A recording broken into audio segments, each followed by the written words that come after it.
안녕하세요. 영동과 날씨의 한희경입니다. 현재 중부지방을 중심으로 미세먼지 농도가 높은 상태입니다. 밤사이 국외 먼지가 조금 더 쌓이면서 내일 오전까지는 다소 나쁨을 보이는 곳이 많겠습니다. 하지만 오후부터는 대기 확산이 원활해지면서 대부분 보통 수준을 되찾겠습니다. 하늘은 전반적으로 흐리겠는데요. 아침에는 짙은 안개가 끼는 곳이 많겠고 오후에는 중부와 남부 내륙 지방을 중심으로 비가 내리겠습니다. 양은 5mm 미만으로 적겠지만 천둥 번개가 치고 돌풍이 부는 곳도 있겠습니다. 또 내일 오후부터는 찬 공기가 유입이 되면서 날씨가 추워지겠습니다. 동해안 지방에는 강풍도 예상이 되고 있는데요. 모레부터 글피 사이에는 평년 기온을 밑돌면서 반짝 꽃샘추위가 찾아오겠습니다. 갑작스러운 기온 변화에 건강 잃지 않도록 주의를 하셔야겠습니다. 구름 모습 보시겠습니다. 지금 서쪽에서부터 많은 구름대가 들어오면서 전국적으로 흐린 날씨를 보이고 있습니다. 또 일부 돌풍이 부는 곳이 있고 서울, 경기와 충청, 남부지방을 중심으로 약하게 빗방울이 떨어지고 있습니다. 비구름은 대부분 밤사이 동해상으로 빠져나가겠고요. 내일은 기압골의 영향을 받은 뒤에 점차 서쪽에서 다가오는 이 고기압의 가장자리에 들겠습니다. 따라서 전반적으로는 흐린 날씨가 예상이 됩니다. 오후에는 중부와 남부 내륙 지방으로 비가 조금 내리겠고요. 바람이 강하게 불면서 강원 영동과 경북 동해안 지방에는 강풍특보가 내려질 가능성도 있습니다. 내일 아침 기온은 서울이 3도, 청주와 대전, 전주 4, 대구가 5도 등으로 오늘과 비슷하겠습니다. 북한도 평년 수준을 유지하겠는데요. 강계가 영하 6도, 함흥은 1도가 예상이 됩니다. 낮 최고 기온은 오늘과 비슷하겠습니다. 하지만 찬바람이 불면서 체감 기온은 이보다 더 낮겠는데요. 서울이 9도, 대구, 부산 15도가 예상이 되고요. 북한 역시 평양 6도, 함흥은 9도가 예상이 됩니다. 자세한 해상 날씨 보시겠습니다. 내일 오전까지는 물결이 비교적 잔잔하게 일겠습니다. 하지만 오후부터는 바람이 강하게 불겠고 물결도 높아지면서 풍랑특보가 내려지는 곳이 많겠습니다. 날씨 정보였습니다.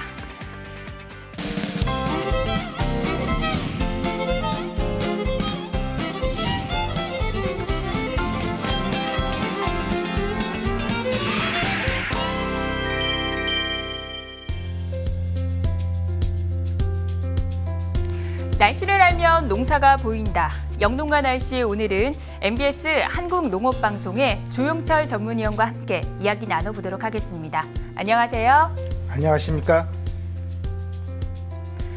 네, 오늘은 흙의 소중함을 알리기 위한 흙의 날이었습니다. 올해는 2015년 법정 기념일로 지정된 이후 벌써 4번째를 맞이하고 있는데요. 그런데 3월 11일이 흙의 날로 지정된 데는 특별한 의미가 있다고 합니다. 어떤 내용인지 소개 좀 부탁드릴게요. 네, 3월 11일이 흙의 날로 정한 데는요.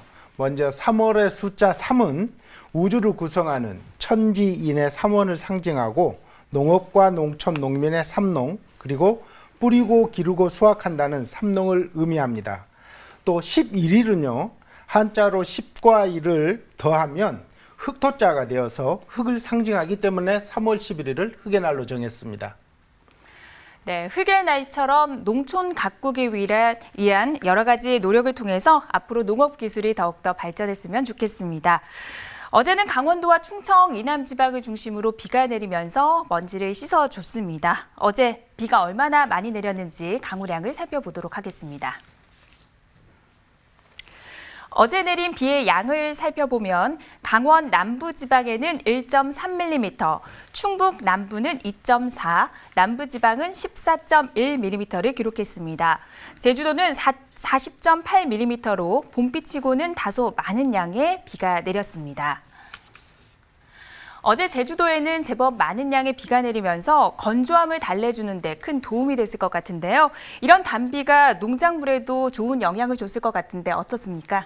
네, 그렇습니다. 지난주에는 사실 미세먼지가 기승을 부려서 많은 농가들이 작물에 피해가 있을까 우려를 많이 하셨는데요. 이같이 단비를 내림으로써 비록 남부지방에 하나지만 미세먼지에 대한 걱정은 많이 없어질 것으로 기대됩니다.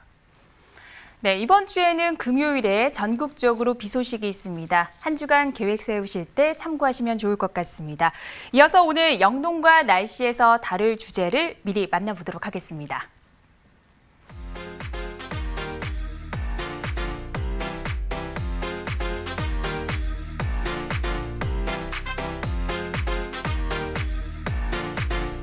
네, 현재 남부지방은 대기질이 양호한 편이지만 중부지방을 중심으로 나쁨 수준을 보이고 있습니다. 요즘 이렇게 미세먼지가 영향을 주는 데다가 일교차가 크게 벌어지면서 가축 관리에 무엇보다 신경을 써야 할 것 같은데 어떻습니까? 네, 맞습니다. 사람도 환절기에는 감기에 많이 걸리는 것처럼요. 이 일교차가 큰 요맘때는 가축들도 면역력이 떨어지기 때문에 각종 질병에 노출되기 쉽습니다. 그렇기 때문에 축산농가에서는 더 세심한 주의가 필요합니다. 네, 소를 가장 많이 키우고 있는 곳이 경상북도 경주시인데요. 그럼 여기서 경주의 3월 초순의 평균 기온을 살펴보도록 하겠습니다. 올해와 작년 3월 1일부터 10일까지의 평균 기온을 살펴보면 작년에는 5.3도였고 올해는 8.3도로 작년보다는 약 3도 정도 높은 온도를 보이고 있습니다. 또 올해 평균 일교차는 3월 1일에는 최저 기온이 0.8도, 최고 기온이 15.5도로 약 14.7도까지 벌어졌는데요. 3월 8일에는 최고 기온이 0.4도, 18.7도로 일교차가 무려 18.3도까지 벌어졌습니다. 경주의 3월 초순 평균 일교차는 약 12.4도인데요. 여기에 비해서 올해는 일교차가 더 크게 벌어진 것을 확인할 수 있습니다. 네, 일교차가 크게 벌어지는 요즘입니다. 가축들의 사육 환경에 무엇보다도 신경을 써야 할 것 같은데요.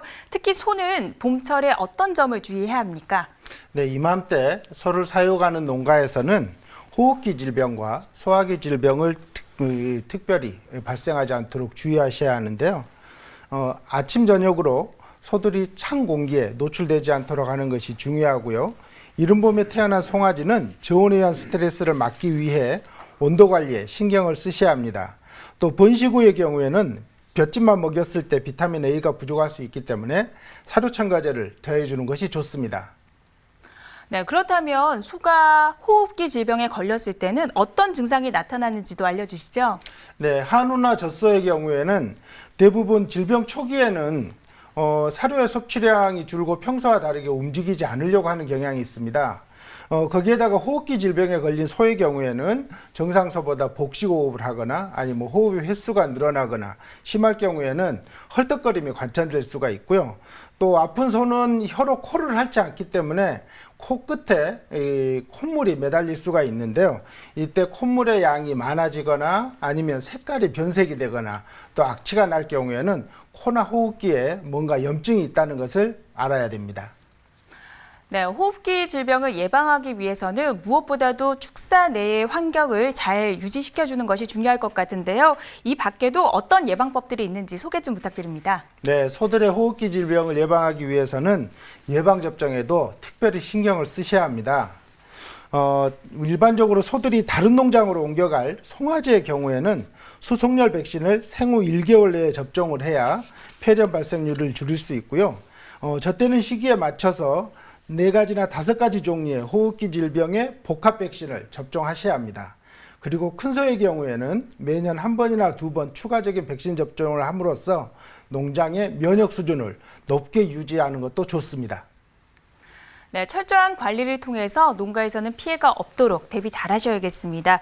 이어서 최대 한우 사육지죠. 경상북도 경주시의 외동읍, 안강읍, 건천읍의 내일 날씨와 함께 주간 날씨까지 확인해 보겠습니다.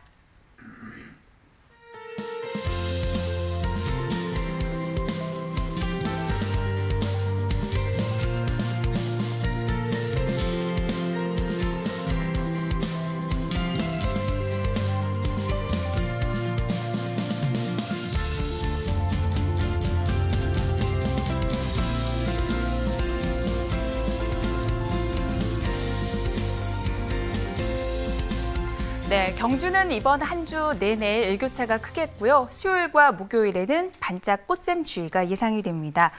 소 다음으로 중요한 가축이 바로 돼지입니다. 돼지 농가에서는 봄철에 어떤 점을 유의해야 되는지 짚어주시죠. 네, 돼지는 다른 가축과 다르게 성장 단계에 따라서 사육 온도가 15도에서 33도까지 크게 차이가 있습니다. 그렇기 때문에 돈사의 환경 관리가 더욱 중요한데요. 이럴 경우에 돈사 안의 온도에만 관리를 치중하다 보면 환기가 미흡해서 습도가 높아질 수 있는 그런 문제에 대해서도 주의를 하셔야 합니다. 네, 돼지는 성장 단계별로 적정 사육 온도가 다르다고 말씀해 주셨는데요. 구체적으로 좀 짚어주시죠. 네, 돼지들의 성장 단계별 적정 사육 온도를 살펴보면요. 출생 직후에는 새끼 돼지들은 방 온도를 30도에서 35도로 높게 유지해줘야 하고, 태어난 지 일주일 된 돼지의 경우는 25도에서 30도, 그리고 태어난 지 3주에서 6주가 된 이유시 돼지는 20도에서 25도로 관리를 해줍니다. 이후에는 젖을 떼고 45kg이 될 때까지는 18도에서 22도로 낮춰주고, 45kg 이상 다 큰 돼지의 경우에는 15도 내지 20도로 유지해주면 됩니다. 네, 막 태어난 새끼 돼지의 경우에는 30에서 35도 정도를 유지해야 된다고 말씀해 주셨는데요. 이번 주만 해도 수요일과 목요일 사이에 반짝 꽃샘추위가 찾아올 것으로 보입니다. 또 요즘 일교차가 많이 크게 벌어지잖아요. 그래서 봄철에는 기온 변화에 무엇보다도 주의를 해야 될 것 같은데 어떻습니까? 네, 특히 젖을 먹고 있는 새끼 돼지의 경우에는 체온 유지 능력이 떨어집니다. 그렇기 때문에 이 환절기에 모유 소화 능력이 낮아져서 설사를 일으키고, 또 다른 질병에 대한 방어 능력도 떨어져서 허약하게 자랄 수 있는 문제가 있습니다. 따라서 새끼 돼지의 전용 보온 상자 등을 필요할 경우에는 적절하게 활용하는 것이 좋습니다. 그렇군요. 그렇다면 환절기에 새끼 돼지를 키울 때 이 밖에 또 다른 유의사항이 있다면 짚어주시죠. 네, 그 이후에 젖된 새끼 돼지는 새로운 돼지 우리 방으로 옮기게 될 경우에 서열 정착 등으로 스트레스를 받을 수가 있습니다. 특히 환절기에 일시적으로 온도 차이가 5도 이상 나면 질병 저항력이 크게 떨어지므로 각별한 주의가 필요합니다. 또 이 시기에 사육 밀도가 높으면 면역력이 떨어져서 만성 질환으로 이어질 수 있기 때문에 대리무리로 이동을 계획하는 등의 여러 가지 사양 관리를 정밀하게 할 필요가 있습니다. 네, 돼지 농가에서는 무엇보다도 온도 관리에 신경을 쓰셔야겠습니다. 그럼 우리나라 최대 양돈 단지죠. 충남 홍성의 은하면, 광천읍, 금마면의 내일 날씨와 함께 주간 날씨까지 확인해 보겠습니다.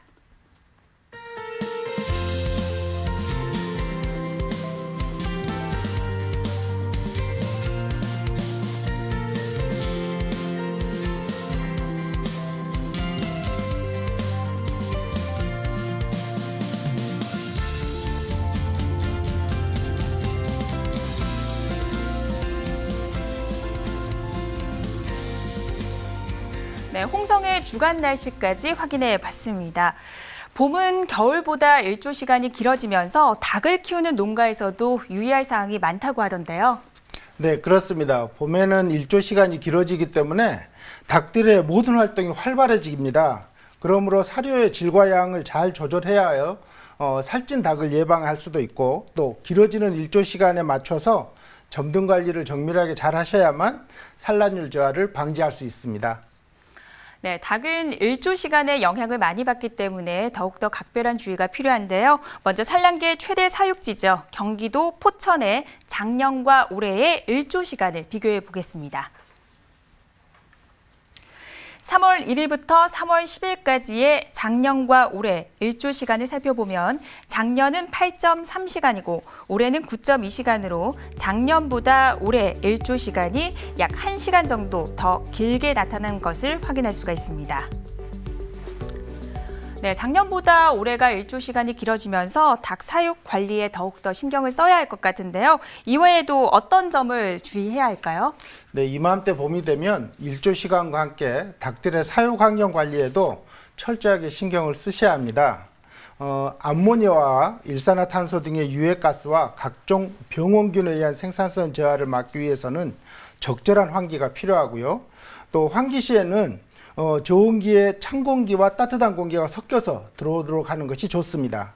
특히 보온 장비는 서둘지 말고 천천히 치워야 하고, 밤낮의 온도 차이가 10도 이상 벌어지지 않도록 주의하셔야 합니다. 네, 3월로 접어들면서 일교차가 정말 크게 벌어지고 있는 요즘입니다. 무엇보다도 갓 태어난 병아리들의 사육 환경을 더욱더 잘 살펴야 될 것 같은데 이 점에 대해서도 좀 짚어주시죠. 네, 이 어린 병아리들은 체온 조절 능력이 떨어져서 온도 관리에 특히 신경을 써주셔야 하는데요. 처음 한 주 동안에는 31도에서 33도 정도를 유지하다가 일주일 간격으로 한 주일에 약 3도씩 천천히 내려서 20도 전후로 맞춰줘야 합니다. 그리고 특히 봄철에는 낮에는 온도를 가온하지 말고 밤에만 가온을 함으로써 이런 것을 한 3일 정도 반복해서 결국에는 바깥 온도에 어린 병아리들이 적응할 수 있도록 해줘야 합니다.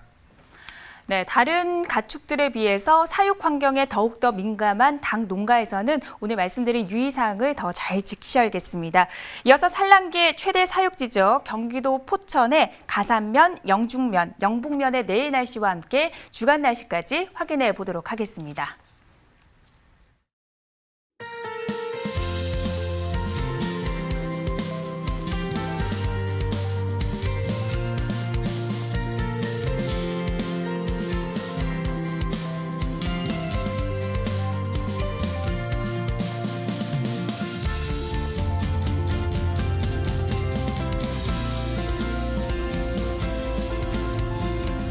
네, 봄이 되면 미세먼지뿐만이 아니라 황사가 발생할 가능성도 높아집니다. 미세먼지와 황사, 가축들에는 어떤 영향을 미칠까요?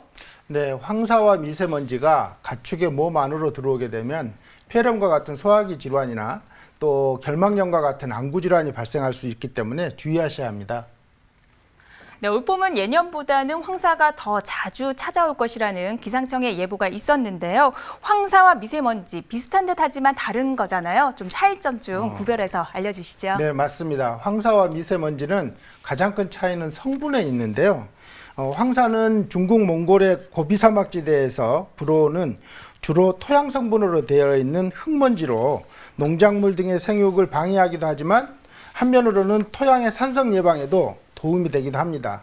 반면에 미세먼지는 주로 탄소 또는 이온 성분으로 이루어져서 직경이 10마이크로미터 이하인 먼지로서 직경이 10마이크로미터 이하인 PM10과 직경이 2.5마이크로미터 이하인 PM2.5로 구분합니다.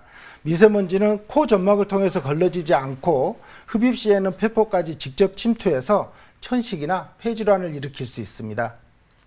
네, 3월은 황사 유입이 가장 많은 시기입니다. 실제로 3월에 얼마나 많은 황사가 발생했는지 짚어주세요. 네, 최근 10년 동안의 황사특보의 현황을 보면서 말씀을 드리겠습니다.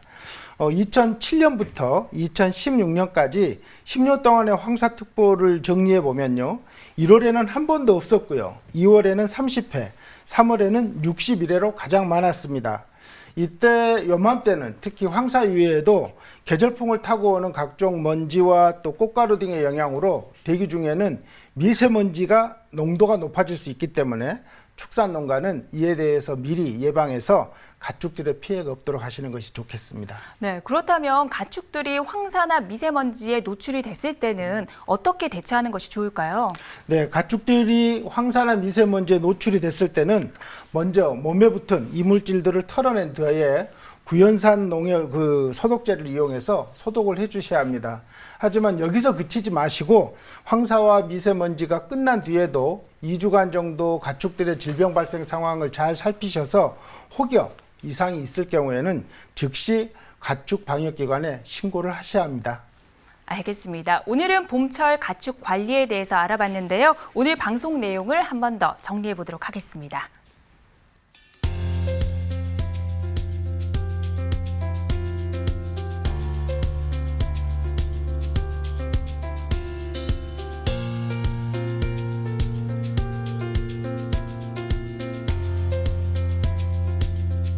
네, 요즘처럼 일교차가 크게 벌어질 때는 농작물에도 병해충 피해가 발생한다고 하는데요. 오늘의 병해충 상담소 함께 만나보시죠.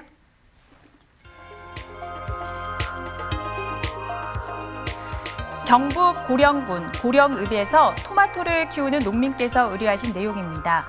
토마토 새순 쪽으로 검은 점이 생기더니 며칠 후에 죽었다고 하는데요. 진단 소견으로는 세균성 검은 무늬병이라는 의견이었습니다.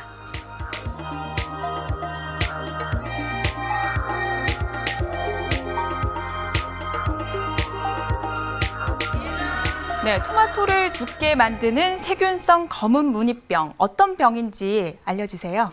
네, 사례와 같은 세균성 검은 무늬병은요. 봄과 초가을에 좋은 상태에서 발생을 하고요. 잎과 줄기, 꽃 모두에서 발생이 가능한 그러한 병입니다. 처음에는 수침상에 작은 반점으로 시작되지만 점차 단갈색 내지 흑갈색의 그런 부정형의 반점으로 병하고 심할 경우에는 사례와 같이 죽기도 합니다. 네, 그렇다면 어떻게 방제하면 되는지도 짚어주시죠. 네, 기본적으로 건전한 종자를 사용해야 되고요. 혹시 보균 종자의 경우에는 온탕 처리를 해서 사용하시는 것이 좋습니다. 그리고 생육 중기 이후에는 비료가 부족하지 않도록 잘 관리해 주시고 온도를 올려주고 환기를 하되 습도가 높지 않도록 해주셔야 합니다. 그리고 감염된 식물체는 즉시 제거하시고 필요할 경우에 동수화제를 뿌리면 예방 효과가 있습니다. 참고하십시오. 네, 농사와 날씨 이야기를 나누다 보니 어느새 마칠 시간입니다. 도움 말씀 주신 조영철 위원님 감사드립니다. 수고하셨습니다. 네, 오늘 준비한 순서는 여기까지입니다. 시청해주신 여러분 감사합니다.